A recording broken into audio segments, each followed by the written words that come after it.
النهارده ضيفتي ندى كملت سنة.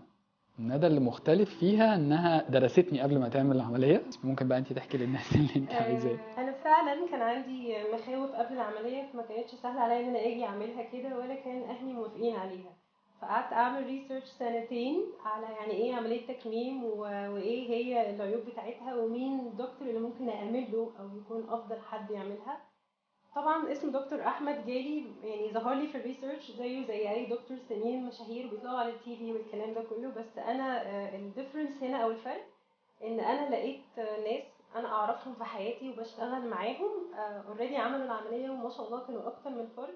فقدرت اشوف الرحله بتاعتهم على مدار السنه كامله واشوف دولت عاملين التبعات. معايا دولت صح؟ ايوه اوكي ايوه ايوه. حلو.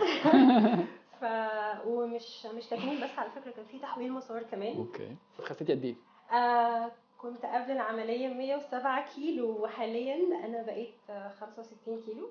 اوكي حلو الحمد قوي لله، ما شاء الله. يعني الحمد لله وزن مثالي. بس على فكرة انا وصلت للوزن ده في اقل من سنة، اه ما شاء الله حوالي عليكي. 6 او 7 اه شهور. اه احنا بنثبت بقالنا حبة. ايوه ده حتى حقيقي. المرة دي خاسة نص كيلو المفروض حبيته ما. من قدام حبيته من قدام الناس.